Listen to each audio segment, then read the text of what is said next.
waxaan ku jirnaa qaybtii labaad hadda isla obstetricada waxaan fiirinaynaa marka cunugu inuu yahay cunug maaragtay wax problem haysta xagga maaragtay birth canalka saas daraadeed marka cunuga madaxiisa waa kanaa birth canalki waa kanaa saas daraadeed marka haba yaraatee ma jirto cunuga iyo birth canalki wax u dhexeeya placenta ama ebi u dhexaysa ma jirto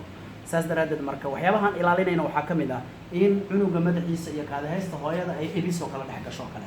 markaas waxaan ku tilmaami karnaa markaas inay tahay placenta previa laakiin placenta previa laftirkeeda waxaa kala dhowr nooc kala mid partial ah oo anterior previa mid posterior previa oo partial ah iyo mid total ah haddii marka qaybta hoose cunugu maaragtay muxuu ahay placentada ku dhowdahay cervixka aagaarihiisa u dhowdahay kale dan markaas waxaan ku tilmaaminaa ama birth canalka xaggeeda ay soo xigto kale inay tahay marka muxuu ah partial haddii laakiin total cunuga ay madaxiisa kasoo horeyso markaas waxaan leenahay marka cunugaasi waa cunug maaragtay muxuu ah kii aan dhalan karin kadib ebida kasoo horeysa kadibna u baahan in qalin lagu sameeyo waxyaabaha kale aan fiirinayna waa maxay muxuu ah inaan fiirino muxuu ah placentada meeshii ku taalo placentasku haddii aan rabno inaan ogaano waxaan kasoo ogaanaynaa qaybta kore hoos baan usoo degaynaa hoos baan usoo degaynaa then waa tana marka placentasku waa tana marka saas daraadeed marka waxay noogu muuqataa marka inay cunuga ka koreyso haddii placentaska ay cunuga ka koreyso placentaskaas waxaa waaye anterior waaye haddii laakiin cunuga ay ka hoos mari lahayd qaybtan hoose aan ku arki lahayn placentaskaas waxaa waaye marka in loo yaqaano muxuu ahaa posterior laakiin annagoo sagittal ah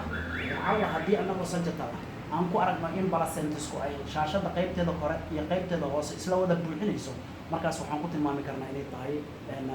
fundus inay tahay placenta okay marka halkaas waxaa nooga caddaaday marka ilmuhu laakiin markaan rabno inaan ogaano matalan tusaale ahaan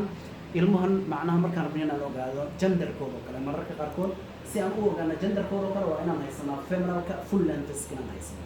femoralka full lengths markaan haysano kadib ayaan waxaan ogaan doonaa marka muxuu ah kii waxa u dhexeeya dan marka hadda femoral full lengths waan haysanaa kadib waxaan arkaynaa marka halkan matalan in ay tahay muxuu ah kii qof muxuu ah kii female ah ayaa halkan nooga muuqda saas daraadeed marka waxaa waaye genderada markaan rabno inaan ogaano iyadana qaabkaasaan ku ogaan karnaa waa marka hore inaan helno full lengthska oo maaragtay muxuu ah femoralka oo hal ah haddaan labadooda heli karno waa mid caadi ah okay laakiin ogsanow in mar walbaba aysan boqolkiiba boqol sax ahayn in la sheegi karo